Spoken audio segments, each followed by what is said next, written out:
Welcome to R five TV news. Tirupati జిల్లా Srikalahasti municipal కార్యాలయంలో ఈరోజు నూతన కమిషనర్ కేవి కృష్ణారెడ్డి ఘనంగా బాధ్యతలు స్వీకరించారు. బాధ్యతలు చేపట్టిన అనంతరం ఆయన కార్యాలయ సిబ్బందితో అధికారులతో అత్యవసర సమావేశాలు నిర్వహించి పట్టణ పరిధిలోని పలు సమస్యలపై చర్చించారు. ఈ సందర్భంగా ఆయన మీడియాతో మాట్లాడుతూ పవిత్ర పుణ్యక్షేత్రమైన శ్రీకాళహస్తి పట్టణాన్ని ఆదర్శవంతంగా తీర్చిదిద్దడమే తమ ప్రధాన లక్ష్యమని చెప్పారు. ముఖ్యంగా పట్టణ ప్రజలు ఎదుర్కొంటున్న పారిశుద్ధ్య సమస్యలు, నిరంతర తాగునీటి సరఫరా మరియు వీధి దీపాల సమస్యల పరిష్కారానికి మొదటి ప్రాధాన్యత ఇస్తామని స్పష్టం చేశారు. అలాగే ప్రభుత్వ సంక్షేమ పథకాలను పారదర్శకంగా అర్హులకు అందిస్తామని, పట్టణ అభివృద్ధి కోసం ప్రజలు, అధికారులు సమన్వయంతో ముందుకు సాగాలని ఆయన కోరారు.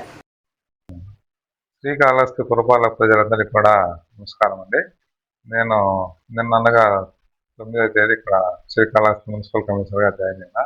ముఖ్యంగా ప్రజలకు నిత్యావసరంగా ఏం అవసరమైతాయో, అంటే ప్రతిరోజు కూడా డ్రింకింగ్ వాటర్ కానీ, డ్రైనేజ్ కానీ, అదేవిధంగా స్ట్రీట్ లైట్ కానీ, ఈ ఎప్పటికప్పుడు ఎక్కడ రిపేర్ ఉన్నా కూడా ఎమర్జెన్సీగా రిపేర్ చేయడం జరుగుతుంది.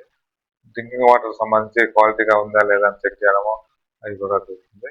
తర్వాత డ్రైనేజీలు కూడా ఎక్కడ ఏ రోజుకి ఆ రోజు కూడా క్లీనింగ్ చేయడం జరుగుతుంది. ముఖ్యంగా మున్సిపాలిటీలో ఎక్కడ కూడా డంపింగ్ చెత్త ఎక్కడ ఉండకుండా government 1 month clean and green పెట్టింది. దాంట్లో భాగంగా ప్రజెంట్ జరుగుతుంది. ఎక్కడ కూడా మార్కెట్లో కానీ, తర్వాత బస్ స్టాండ్లలో కానీ, రైల్వే స్టేషన్ దగ్గర కానీ, టెంపుల్ దగ్గర కానీ, మసీదులు ఎక్కడ కూడా చెత్త లేకుండా రోడ్లమ్మడి కూడా ఎక్కడ నీట్గా ఉండేటట్టు అందరికి కూడా ఇన్స్ట్రక్షన్ చేయడం జరిగింది. ఇప్పుడు ప్రజెంట్ ఈ రోజు కూడా శానిటరీ ఇన్స్పెక్టర్లందరినీ కూడా శానిటరీ సెక్రటరీలను, ఇన్స్పెక్టర్లను, మేస్త్రీలు అందరినీ కూడా పిలిపించి ఎక్కడ కూడా చెత్త అనేది రోడ్లమ్మడి కానీ ఎక్కడ ఉండకుండా నీట్గా ఏ రోజు ఆ రోజు కూడా డంపింగ్ అందుకు తరలించాలని కూడా అందరికీ ఇన్స్ట్రక్షన్ చేయడం జరిగింది. కాబట్టి మున్సిపాలిటీలో ఎటువంటి ఇబ్బందులు లేకుండా పబ్లిక్ ఎప్పుడు ఏ ఏ ఏ కంప్లైంట్ మీద వచ్చినా కూడా ఎమ్మడే రెస్పాండ్ అయ్యి ఇవన్నీ కూడా క్లియర్ చేస్తామని అందరికీ కూడా అదేవిధంగా ప్రజాప్రతినిధులను, తర్వాత అధికారులను అందరినీ సంప్రదించి వాళ్ళ సూచనల మేరకు ఈ మున్సిపాలిటీలో డెవలప్మెంట్ మీద రోడ్లు కానీ, డ్రైన్లు కానీ కొత్తగా చేసేందుకు కూడా ఎప్పటికప్పుడు డెవలప్ చేస్తామని